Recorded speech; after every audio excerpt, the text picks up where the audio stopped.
Living With Yourself is a new TV series on Netflix. It's 8 parts. Each episode's about half an hour long.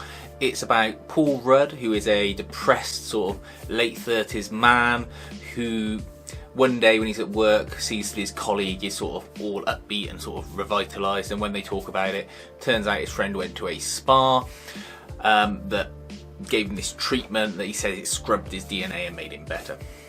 He goes to this spa, and on arriving he gets knocked out with some knockout gas and has his treatment, wakes up, feels amazing, goes home and he's happy with his wife, all of that, and he just feels great. What you then find out is that he's a clone, and his original body was buried in a shallow grave in the woods. Obviously, for whatever reason, he wakes up from the grave because he wasn't properly knocked out, and he comes home with his original Paul Rudd, and they have a confrontation and they decide to try and both live his life, for the best, one sort of tag teaming in and out for the other. That goes on for about 3 or 4 episodes until they realise it doesn't work, because the original one is resentful of how popular and good at everything the cloned one is, because his body's new, he's not full of years of eating bad food, having done lots of physical exertion, and he's just sort of all upbeat and, well, he's like a new man. Then the last half of the series deals with people finding out that not that he's cloned necessarily, his wife knows that he's cloned, but his colleagues think that he's got a sort of previously unknown about twin brother.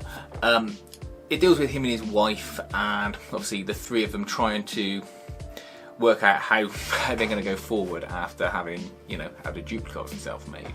And that leads to a conclusion in the series where it's left open for a sequel, a further series, quite clearly, where you find out that his wife is pregnant, and they don't know whose it is, because obviously they've got identical DNA, so a DNA test wouldn't work.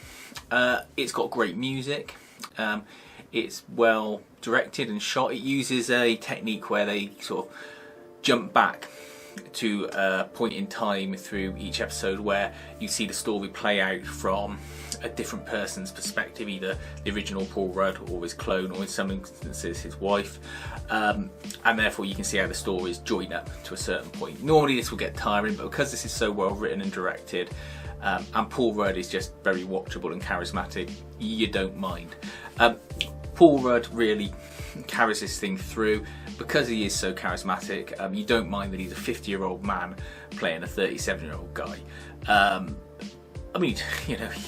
All credit to him. Whatever he's doing, he might as well keep doing it because it keeps him looking young and likeable. And he's funny without being sort of gag-a-minute funny. He's just got sort of a funny bone, and he really sort of carries this. Aisling Bea, who plays his wife, she's not very well cast. I don't feel there's any chemistry between him and her, and he's just a few levels above her when it comes to sort of all aspects of acting and portraying characters on the screen. She's a stand-up, fine, but I'm not sure why she keeps getting put in all of these programmes when there's just better candidates for it. Definitely worth watching if you want something that deals with sort of light dramatic elements but an element of comedy as well, and if you want something you can easily binge through. The way this is made and the way that it's written, you do want to see the next episode, and you can quite happily bang through the series in a couple of hours because of the short episode length. If you've got any other views on this, or you think that watching Multiplicity is a better option, let me know in the comments, and please feel free to like and subscribe.